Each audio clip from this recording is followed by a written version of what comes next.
can be accessed on a free-to-air digital box like the GoTV and StarTimes box. Citi TV, it's your world.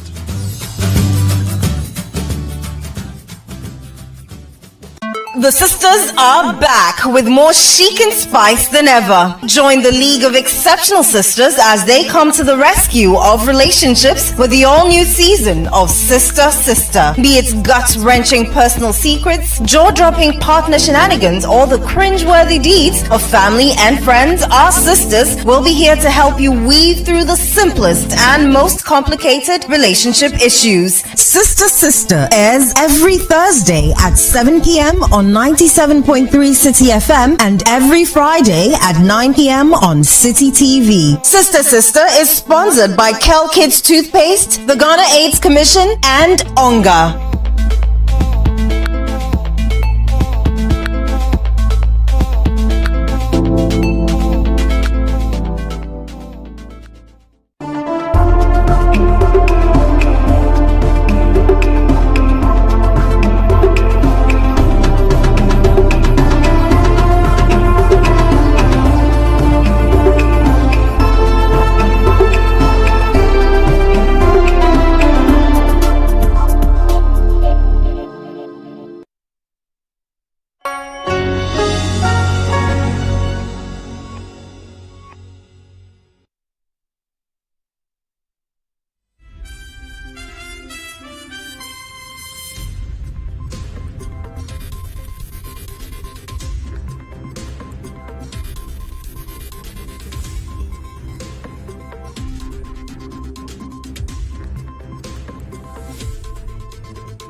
Hello and welcome to the Citi Newsroom here on Citi TV. My name is Nanatufu Boateng. Coming up,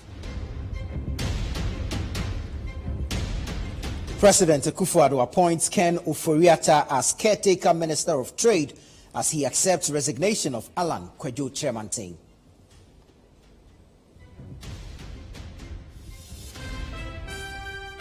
Also coming up, contractors on the Ofanko in Sawam Junction Road are sure rehabilitation work on the stretch will be completed.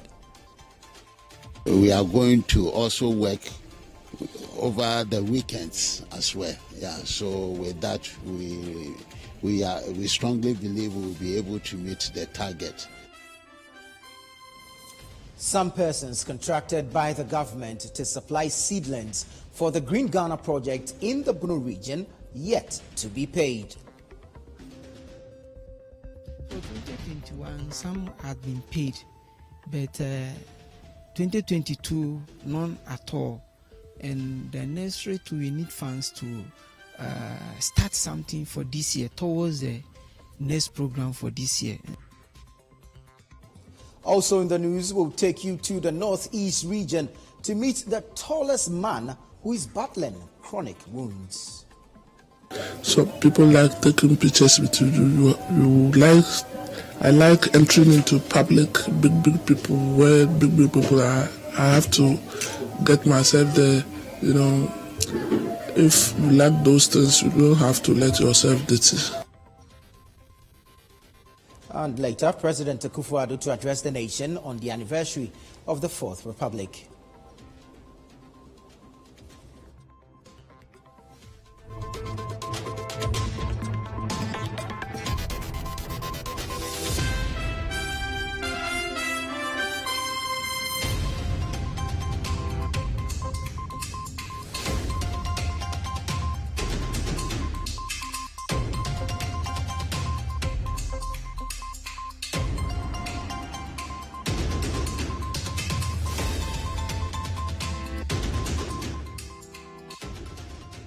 Many thanks for staying with us. Let's bring you details of our stories now.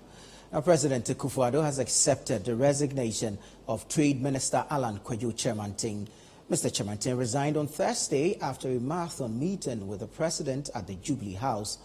Sources close to Mr. Kyerematen say he was resigning to concentrate fully on his presidential ambition. Now, President Akufo-Addo says Finance Minister Ken Ofori-Atta should act as Trade Minister till a substantive minister is appointed. Now, Citi News' presidential correspondent, Sami Wiafe, will be taking us through the political journey of Alan Kwadwo Kyerematen. But prior to that, he joins us from the Jubilee House to give us more details on the resignation of the Trades and Industry Minister Alan Kwadwo Kyerematen. Let's bring you a recap of his life as a politician.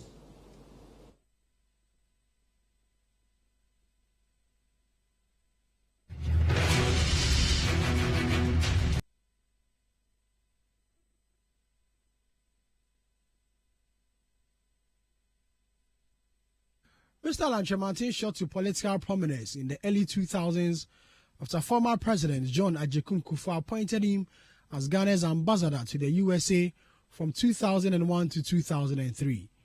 He was later appointed Minister for Trade and Industry and President's Special Initiative from 2003 to 2007. He resigned later that year to join 17 other aspirants who contested the MPP presidential primaries on the campus of the University of Ghana, Legon, to replace former President John Agyekum Kufuor, who was leaving after serving 2 terms in office.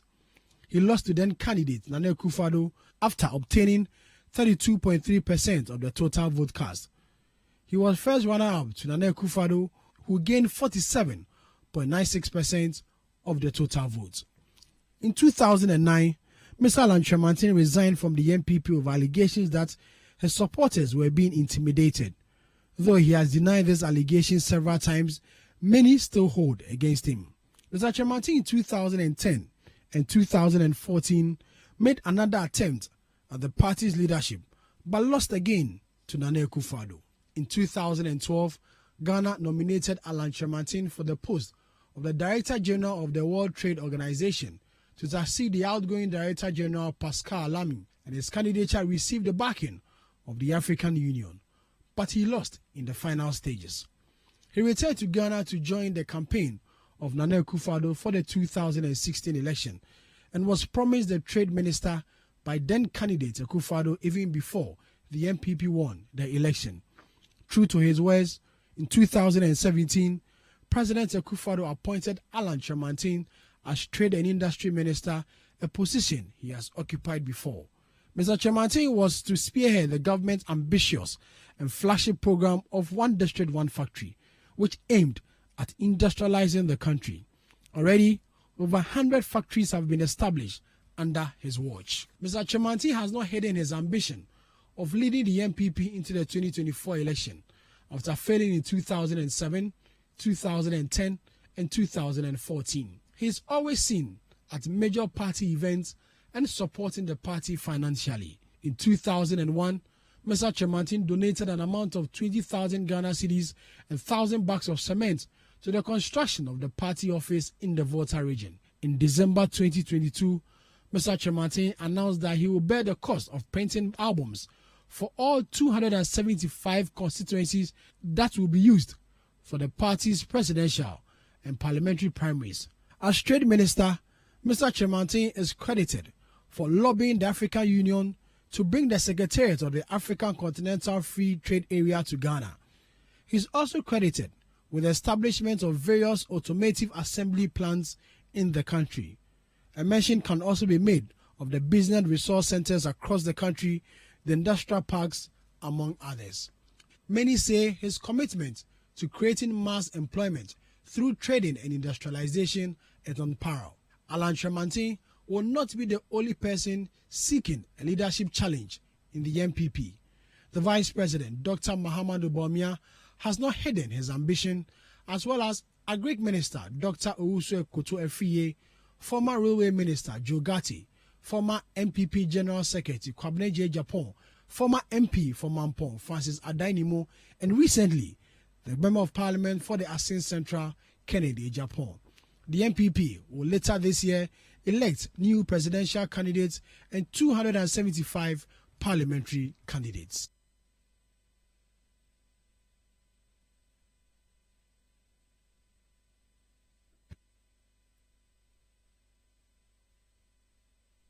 Well, Citi News' Sami Wiafe is our presidential correspondent, and he's joining me live now to give us more details on the resignation of Alan Kwadwo Kyerematen. Sami, well, thank you very much. I see you at the front of the Jubilee House. Mr. Kyerematen, following a meeting with the president, tendered in his resignation. The president has accepted and directed that Mr. Ken Ofori-Atta, the finance minister, sits in as caretaker minister. Do we know what's next for Kwadwo Kyerematen? Well, thank you very much, Nanatu, for what next for Alan Kwadwo Kyerematen, basically, which a lot of people are aware, is to concentrate on his presidential ambition and once again to mount another leadership challenge in leading the MPP into the 2024 general election. As you know, this won't be the first time Alan Kyerematen may want to contest as leader of the MPP going into a major election. He made a first attempt in 2007. He lost to then candidate Nana Akufo-Addo at the famous Legon Congress. In 2010, he made another attempt. He lost to the same candidate. In 2016, another attempt and he lost. 2020, he didn't attempt because then candidate Akufo-Addo was the president of the republic, and so Alan Kyerematen didn't make any attempt. In 2024, candidate Akufo-Addo, now President Akufo-Addo, will be serving his last term after serving 2 terms. And so there's a vacancy as to the party selecting a new presidential candidate. And so Alan Kyerematen is likely to throw in the hat to lead the MPP going into that particular election, which is a very critical one for the MPP. As you're aware, the MPP is attempting to be the only political party in Ghana, or the first political party in Ghana, to break the 8, as they call it, to continue in office after a second term. So they are hoping to be the first political party to make history in making that particular move. And so the 2024 election is a very critical one for the MPP. But as you spoke about the resignation of Mr. Alan Kyerematen, the conversation about his resignation did not just start yesterday. My information, or the information I picked up, was that the conversation started within the Christmas festivity between the president and Mr. Alan Kyerematen. But the president asked him to hold on a bit so that after the Christmas festivity, they can talk more about it. And my information is that on Thursday, which is yesterday, the president held a marathon meeting with Mr. Alan Kyerematen, which I understand traveled deep into the night, where the president now agreed that it was about time he allows Mr. Alan Kyerematen to go and go and serve his political purpose or his political ambition. So today, officially, the president accepted the resignation of Mr. Kyerematen. As you're aware, the president is the appointing authority. And so even though if you're a minister of state and you want to resign, the president must accept your resignation before you can really step out of the government. And so now it's official. But a statement issued by the office of the president today and signed by the director of communication, Mr. Ujuain, Mr. Alan Kyerematen is no more part of government. He has officially resigned from office and going to serve his political ambition. As you're aware, this is not the first time Alan Kyerematen is resigning from government. He made a similar move in 2007 when he joined the 17 aspirants who wanted to take over from former President Kufuor when he was also leaving office because after serving 2 terms. So this is not new when it comes to resignation from government from Mr. Alan Kyerematen. If you remember that particular year, 2007, over 11 cabinet ministers resigned, including the current president, Nana Akufo-Addo, who was then the Minister of Foreign Affairs. And so resignation from government to serve political ambition is not something new for Mr. Alan Kyerematen. The information I'm also picking up this evening is that other ministers of state who also have presidential ambition are likely to also resign in the coming days or in the coming weeks.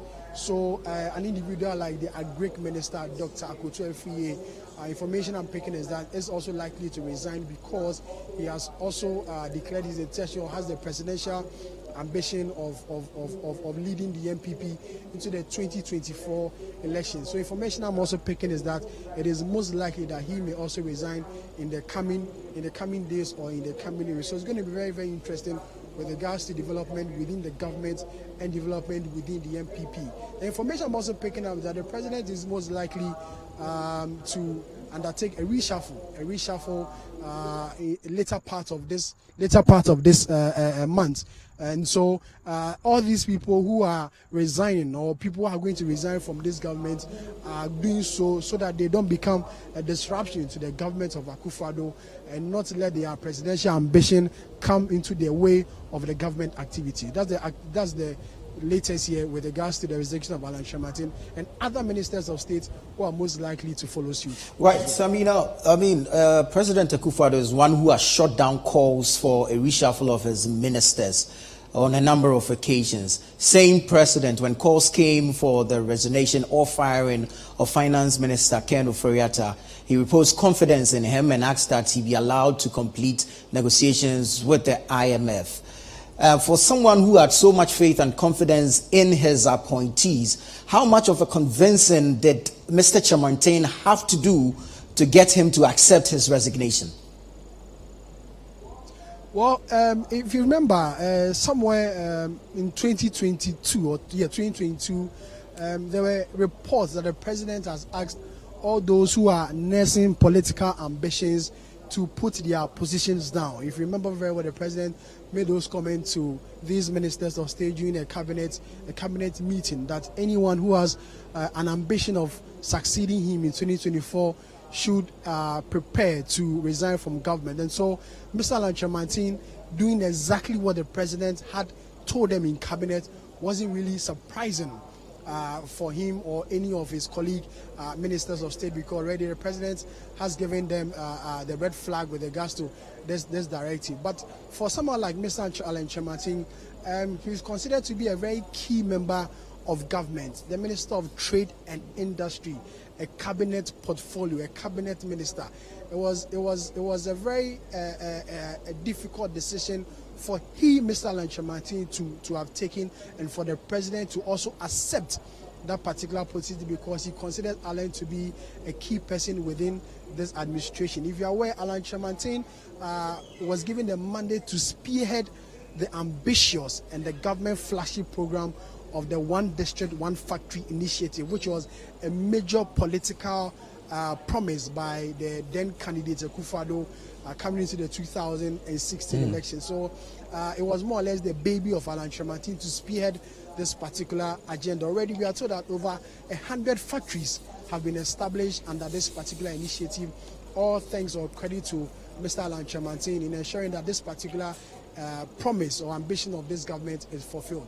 Mr. Kyerematen is also credited with bringing in the Secretariat of the African Continental Free Trade Area to Ghana or Accra. If you're aware, this was something that Kigali, which is Uganda, was also lobbying to have this particular headquarters, and it came to Ghana. So many people credit Mr. Kyerematen for his work in bringing this particular headquarters or secretariat here in Accra. He's also credited with the automobile industry, where we have mobile automobile giants making an attempt to establish assembling points here in Ghana. We can talk about the VWs, the Toyotas, and the Nissans, all making an attempt to establish assembling plants here in Ghana. And so many people believe that Alan has played a major and a very critical role in this government, and so he leaving one way or the other will not be good for this administration. All right, thank you very much, Sami Wiafe there, our presidential correspondent, bringing us some more details on the resignation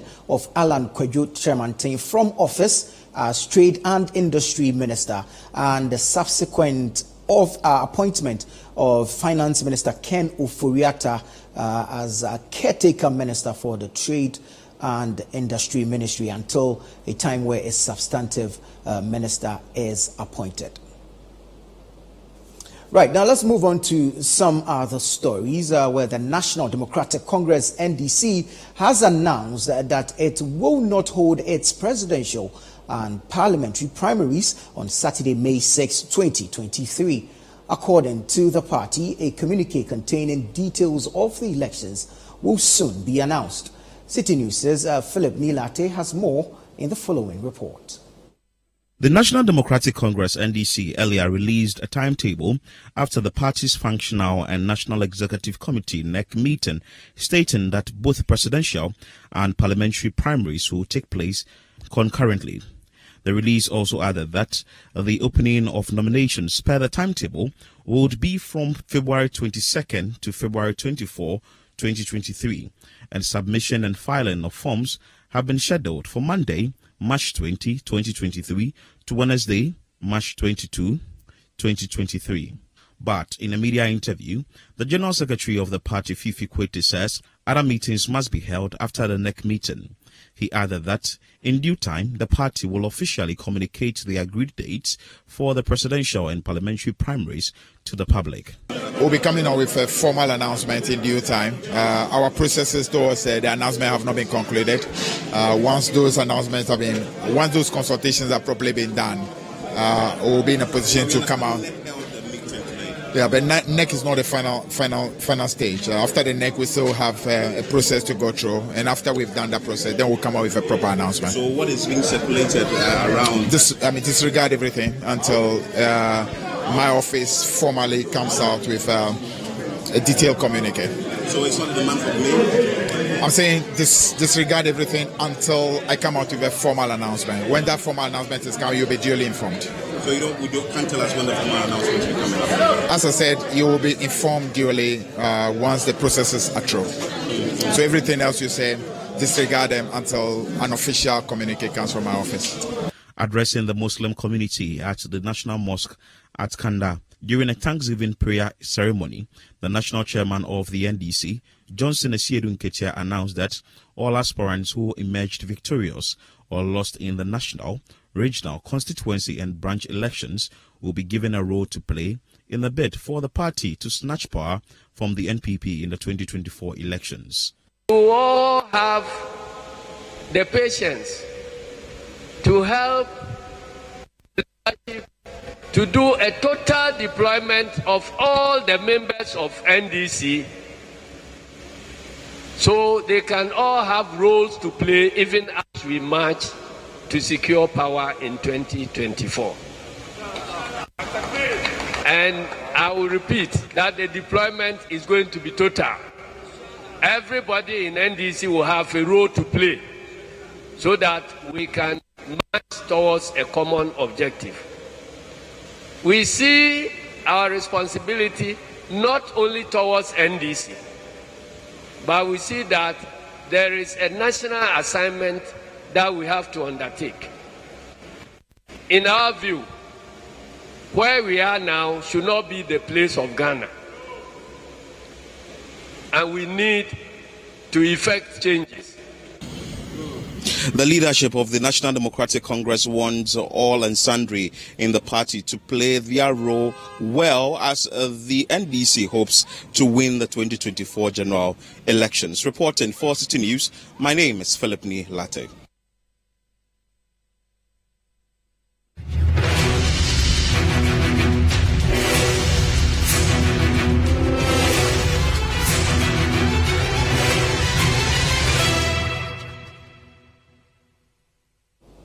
Let's do some more politics. Now, constituents of Swami have expressed mixed reactions following the decision of the Member of Parliament for the area to bow out of the House in 2024.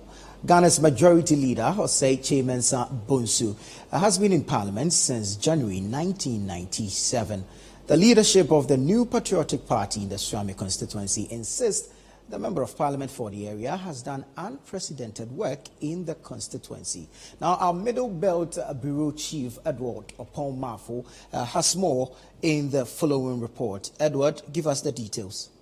Ghana's Majority Leader, Mr. Osei Chimensa Bonsu, has been in Parliament since January 1997 and has been representing the people of Swami.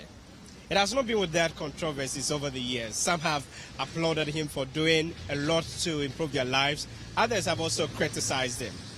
In July 2022, some constituents nearly attacked him after the Member of Parliament made some attempts to inspect construction works over here. He was inspecting the state of road construction in the constituency. The residents at the time indicated that the Member of Parliament has not been doing enough to ensure their roads are constructed. Now the Member of Parliament has come out to indicate that he's not contesting in the 2024 general election. So after his term ends, that will be it. We're here to gauge the mood of the constituents. It's okay, because if he doesn't resign, like we have made our mind to protest against him, because he's not helping us. We go to Blema and see. You see, the one who is not MP, go and see the advertisement that he has built for us. And every day, morning, afternoon, evening, we are playing football there. So even the day we were opening the pitch, he couldn't come there as MP for Swami. Kennedy from Asin, he was there. Otunfo and Co was there. But MP for Swami couldn't come there.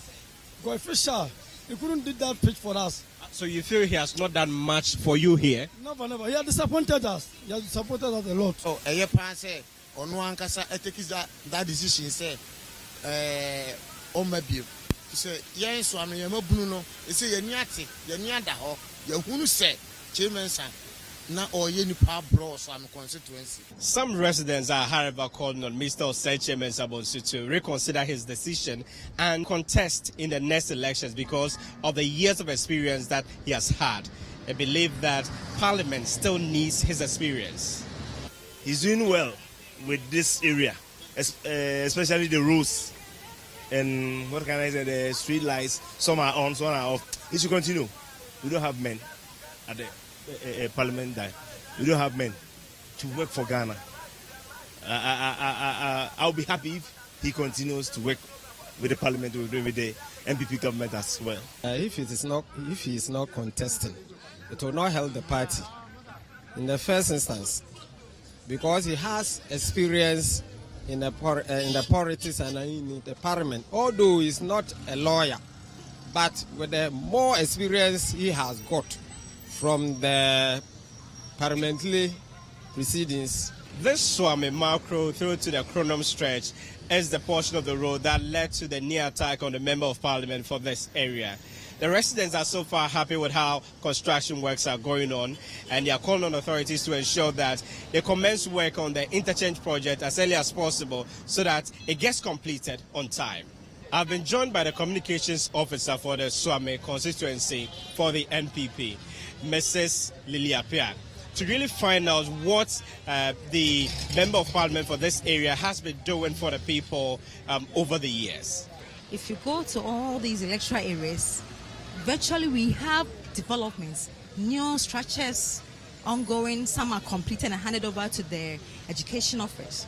And that is it. And providing computers, laptops for the schools, some of the schools, not all of them, some of the schools. Yes, so I think with the education sector, he has done very well. People were talking, agitating, there is no development, but you know, KMM mostly concentrate much on the central business area. So the other constituency were lagging behind. So he was rather pushing that we get a district assembly, and that calls for the 5 newly created districts within KMA. And that has really helped. So now, with his support and with the assembly, we have now 3 hospitals built within the constituency. The constituents have been highlighting what they expect from the next person who takes over from Mr. Osei Mensah-Bonsu. Do I also ban often to know for hospital in the Kessia pa because I that the money here. It's a brand time. Fats, Yana won him there, as a dear Juma. It's times like I hear if you did be I bet me a boy, I bet me the Juma. Inhabitants within Swami are urging authorities to address the numerous concerns they have been raising over the years. For Citi News, I'm Edward Upon Malfo, Swami.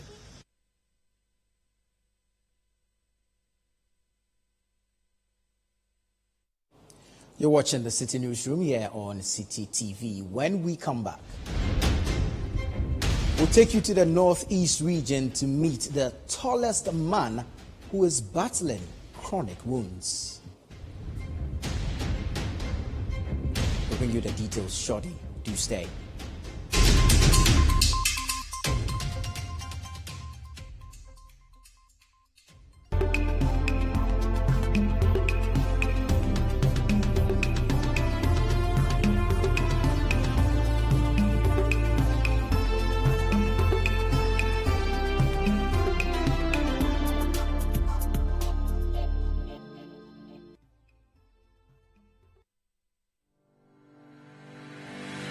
A great journey lies ahead of us all, and we all have different paths carved out for us.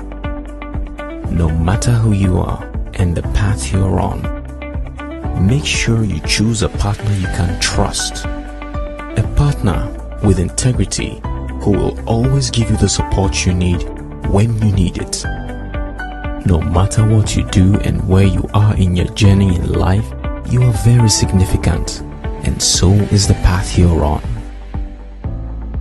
Consolidated Bank Ghana, CBG, cherishes financial security as much as you do and shares the same values as you. That is why we are the right financial partner to stand with you. We are now one of the largest banks in Ghana, and we are ready to partner and work with you.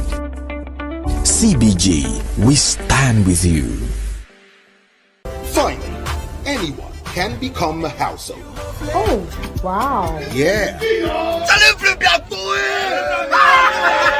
You Go Flip, a real estate gaming platform that allows you to play and stand a chance of winning a house or cash or consolidated prizes, such as savings towards a house. Simple and easy to play. Visit www.yougoflip.com. Buy a ticket to enter the game. Wait for the end of the game to enjoy the win. Anyone can win. Flip it or own it. You Go Flip. This advertisement has been vetted and approved by the Gaming Commission of Ghana. Play responsibly, not for persons below 18 years, and gaming can be addictive. Bank of Ghana has upgraded the One Ghana Citi coin with enhanced security features. The coin will be put into circulation from 12th December 2022. It is similar to the existing One Ghana Citi coin in shape, form and images. The coat of arms in front and the scale of justice at the back. The upgraded One Ghana Citi coin is bimetallic with outer gold and inner silver.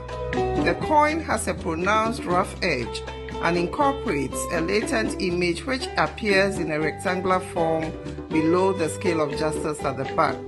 The latent image changes from a radiating star to a One Ghana Citi symbol sandwiched between two stars when tilted.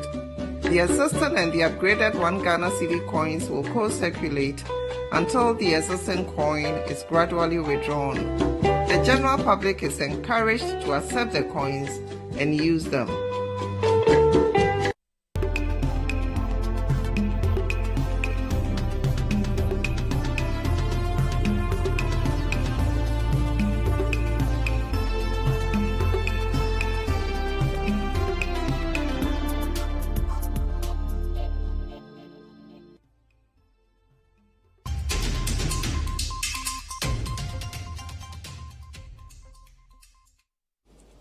You're welcome back. Let's bring you some more stories.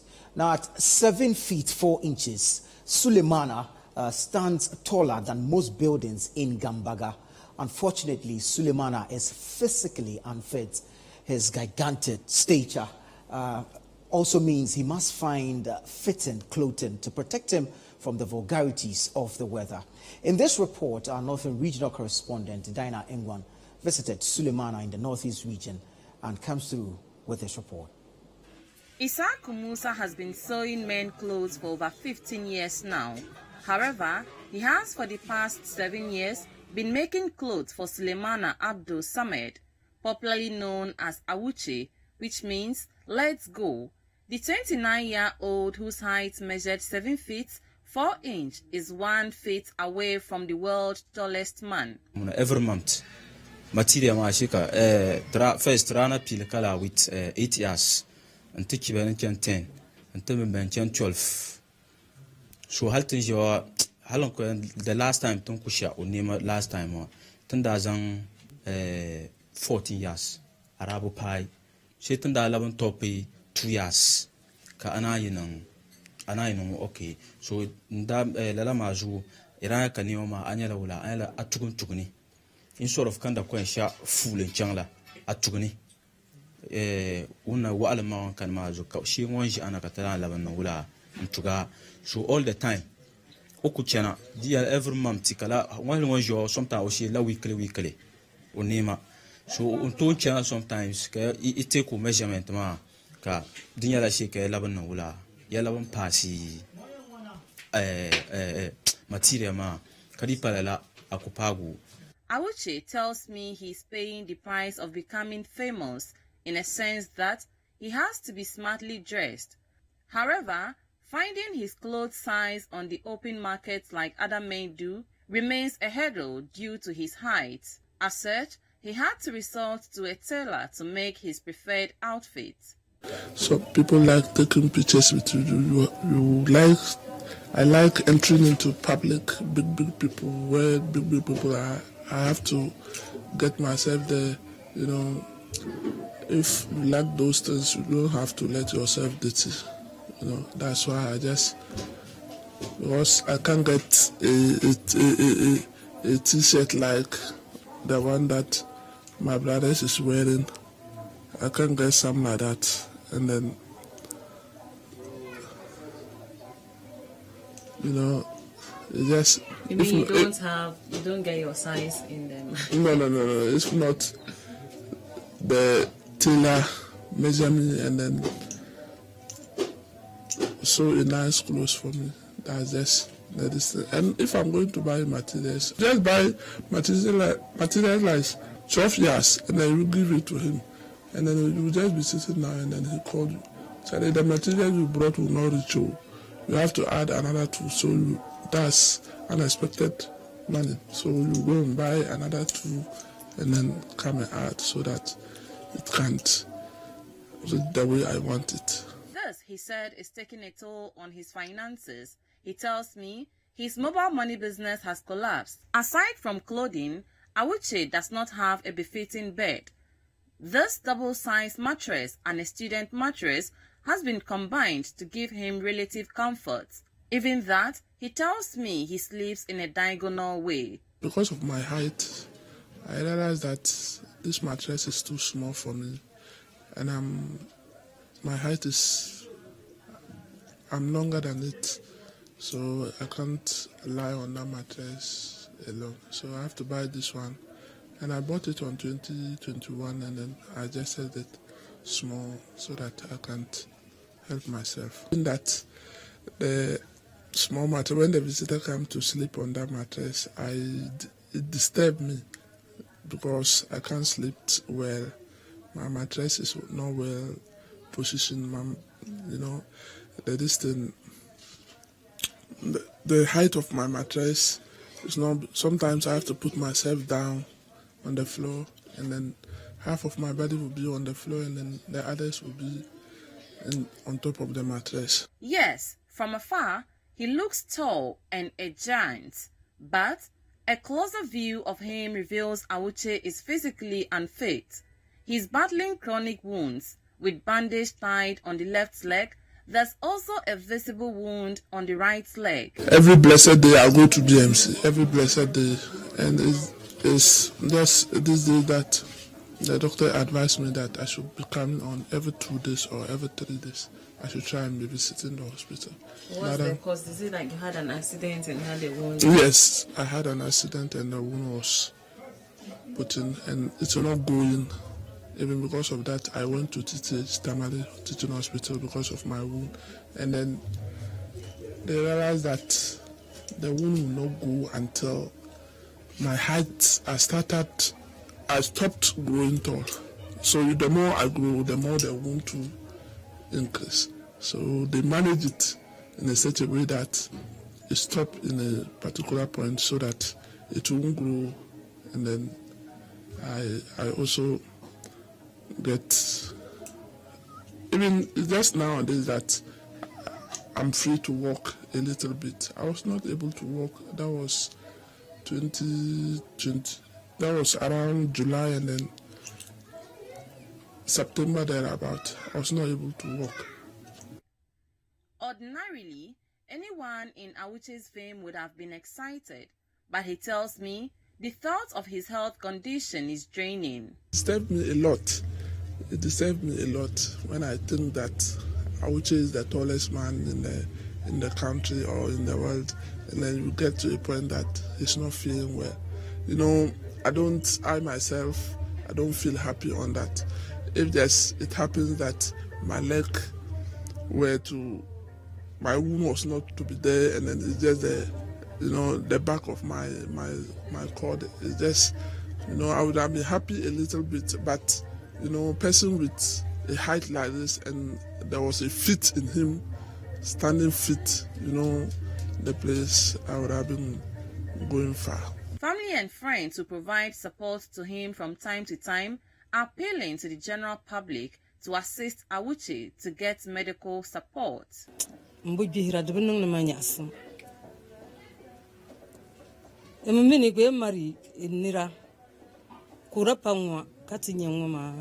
Dole go galganya kanzanti halura kumar ala fegba wo alumon wan bannan sila ala fiyo katara kubura zuye mar sunsum ne bandi ka gu boba kam kan wannan to antiban bi ma antama duma na wan yi ndala wunda ma palun tama. I also want to stand on behalf of Gambaga, my hometown, and then on behalf of the youth, and then on behalf of Awuche's family, and appeal to the government, appeal to corporate Ghana, let us come to the support of this gentleman. For Awuche, the height is not an issue, but the problem, however, is the health challenges associated with his condition, which he wants support from the general public so he can undergo the surgery that is needed for him to have a normal life. Reporting for Citi News, I am Dinah Ungwan, Gambaga, Northeast Region. Moving on, contractors on the Ofankoto and Swam Junction Road have indicated that rehabilitation work on the stretch will be completed on time. Now, they maintain that work is being carried out day and night to ensure that the project is not delayed. Citi News' Philip Nilate visited the construction zone. Now, Philip, what was your assessment of the construction? This is Ofanko, the starting point for the Ofanko to Isam Junction Road project. Well, the road from both sides sums up to a 33.4-kilometer stretch. A number of activities have been undertaken by the Ghana Highways Authority and the various assemblies along the stretch. That is the Ghana North Municipal Assembly, the Ghana West Municipal Assembly, and the Isawam Adwajiri District. All have embarked on an exercise to demolish structures that are in the road reservation to pave way for the project to go on. The road and this project is expected to be completed by the end of 2024. I'm here to speak to the various contractors and the stakeholders on the project and find out from them what is happening so far on the project. Here with me is the resident engineer for the Ofanko to Sawam Road. His name is Engineer Thomas David Arthur, and he is with Associated Consultants Limited. We are working on our retaining walls. You know, these are the walls that are going to separate certain sections of the road. Yeah. In fact, if you look at the design for the road project, from kilometer 0 to 200, kilometer 2 plus 400, you know, the design is such that we have 2 by 2 carriageway coming in within the middle section of the road.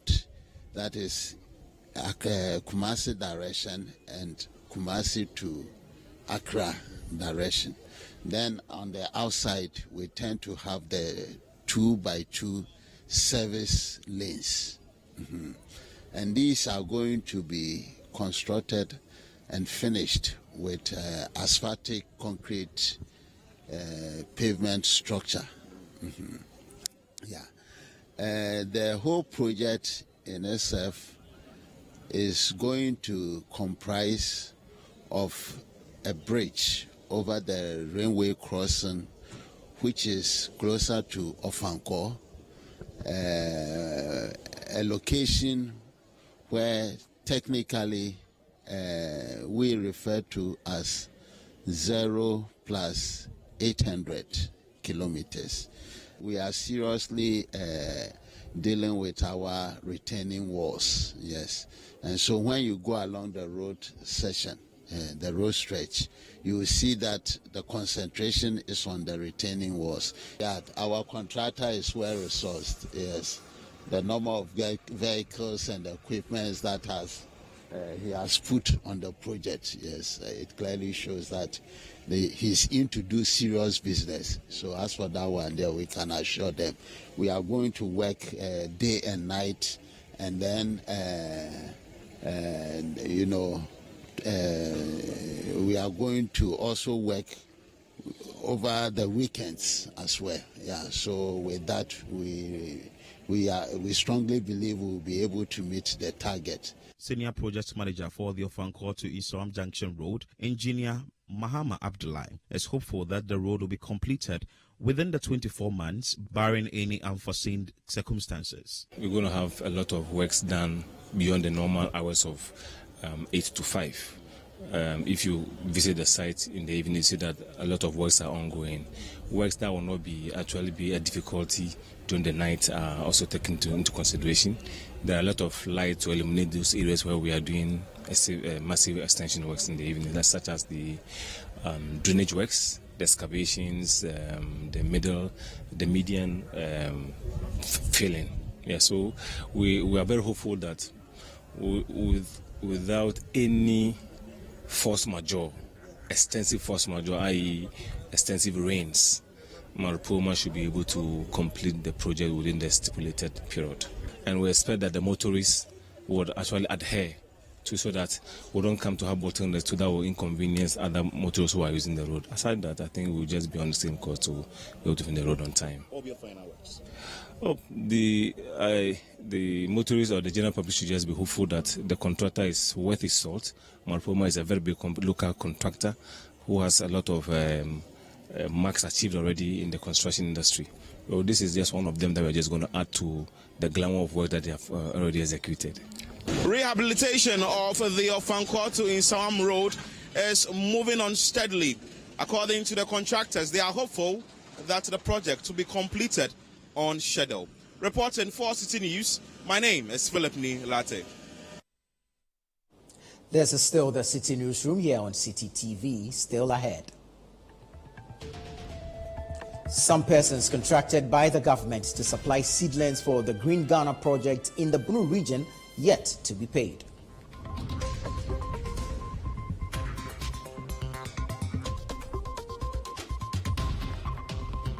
Stay with us, we'll be right back with the details.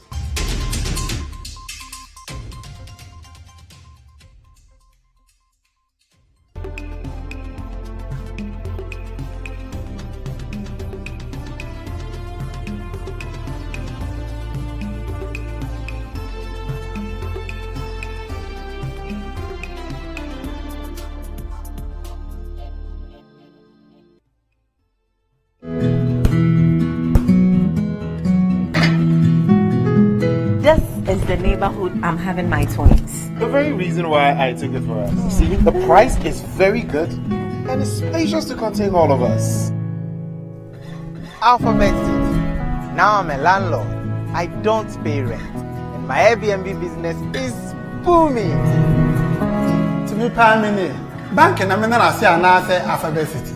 The pension pay me 20%. The payment plan, I want to share my just say very smooth. This is a healthy place to raise our families and creating peace. Come on, be my neighbor. Alphabet City, the ABC of home sweet home. Alphabet City is a classy and peaceful gated community in Sakumono. We have 24/7 top-notch security and high-quality access roads. We have 3 bedrooms and 2 washrooms, 3 bedrooms and 3 washrooms with boys' quarters. We have 3 bedrooms and 4 washrooms. We have 2 bedrooms and 2 washrooms, all with beautiful kitchens and kitchenettes. Call Alphabet City on 0240-111119 or 050-44-99999. Alphabet City, the ABC of Home Sweet Home. Bronya, a high sense Bronya, don't call me. High sense Mobi Piara Fishapo. Every 15th December, I come him 8th January, a high sense Bronya, don't call me. A woman send him a wire thing. Nasu Udonti, high sense, yeah, that's in Yamana to say who? Yeah, Shama Undi Bronya no Sibia, and to Uber Raya showroom.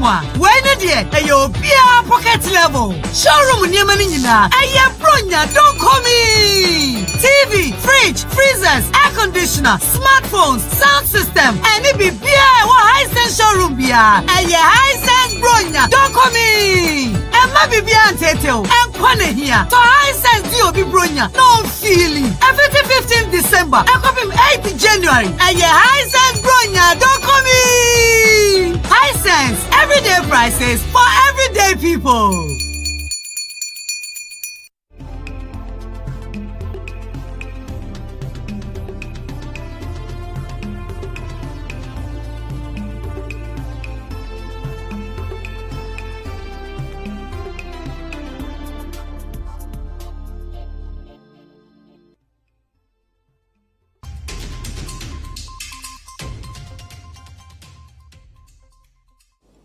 Welcome back. Now, some contractors who were contracted by the government to supply seedlings for the Green Ghana project in the Bono region have not been paid since 2021. The contractors are thus urging the government to pay them because they are unable to pay their debts and workers. According to them, it will be difficult to supply seedlings for the project if they are not paid. Government's quest to restore the degraded forest cover in the country led to the introduction of the Green Ghana project in the year 2021 to grow trees across the country. Since its introduction, about 1.7 million trees have so far been planted in the Bono region. However, some contractors who were contracted in the region to supply seedlings for the project have since 2021 not been paid for the job done. According to these contractors, they are unable to pay their workers and their debts are also growing by the day. Yeah, in terms of the payment, after signing the agreement and you supply the seedlings, sometimes it takes years, sometimes 6 months upwards. And the problem is that we don't know when we will be paid. In the agreement, they will not tell you that when you are supply, maybe you get your money maybe 6 months time or 1 year time, then you will be rest assured. But sometimes there's full of uncertainty for the payment of the money. So far, for 2021, some have been paid, but 2022, none at all.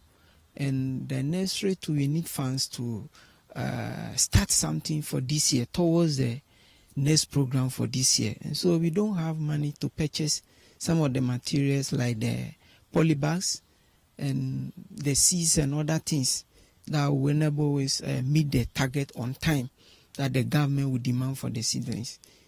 Right now, we don't have money to do necessary for Green Ghana project for 2023.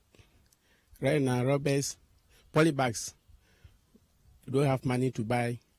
Even 2021, 2022, some of us borrow money from the banks to do the project, to raise the seedlings for Green Ghana. And as at now, the government haven't paid us, and we don't know when they will pay us. And this 2023 Green Ghana project, we don't know where to get money to even raise the seedlings for the project. So now we are suffering. 2021 no abana my contract ye scano na ema 2022 so saa nti ma adwumayefo no kura yin ska ye de be ma wo mo. The contractors are thus calling on the government to pay monies owed them. Yeah, we will appeal to the government that at least we are owing those who are working under us, like the drivers, the workers, and other people, and even the banks. So we will appeal to the government that it should at least do us a favor to pay us some of the money, even not all, at least portion or percentage of it, so that to encourage us to start working towards the program for the Green Ghana this year. I'm appealing to government that they should try and then pay us on time 2020, 2021, 2022, so that we can get money to do 2023 project. Auntie yesa abana say omwai na car odi na ontua me na ba ye ne be ye adwuma yeso yentua wo moka. Efforts to speak to the authorities at the Forestry Commission on the issue were unsuccessful. Contractors who supplied seedlings for the Green Ghana projects in the Bono region in 2021, 2022 and are owed by government are urging government to pay them so that they can start growing another seedlings for the 2023 project in the Bono region. From Sunyani, I am Michael Saponinfum for Citi News.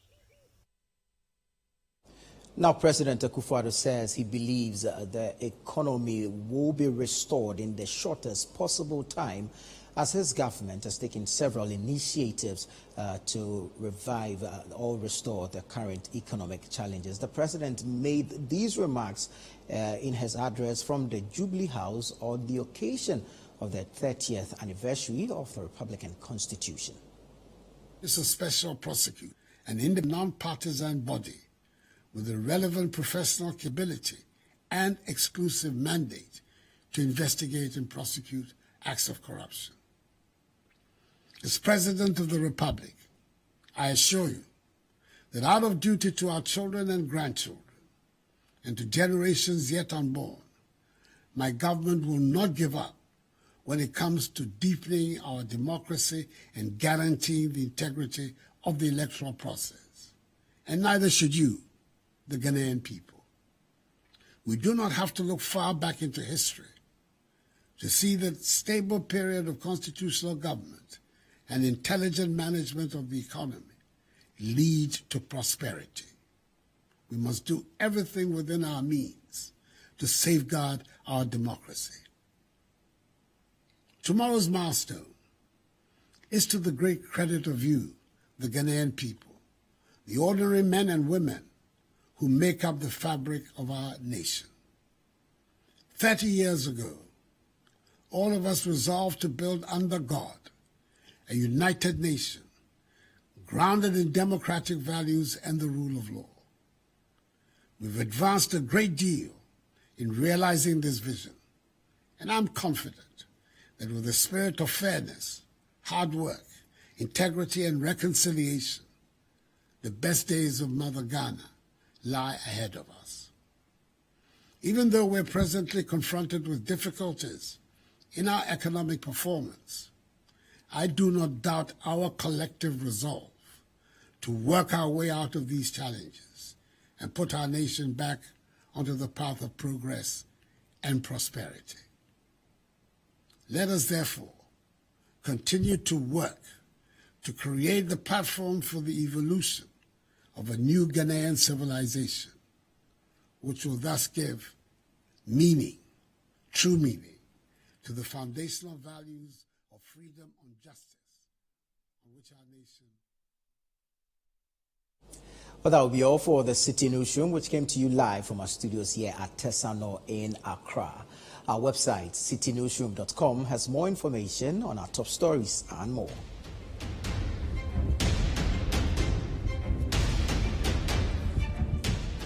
Subscribe to Citi Tube for more exclusive video content from Citi TV. You can also watch Citi TV on DSTV channel 363 and GoTV channel 182.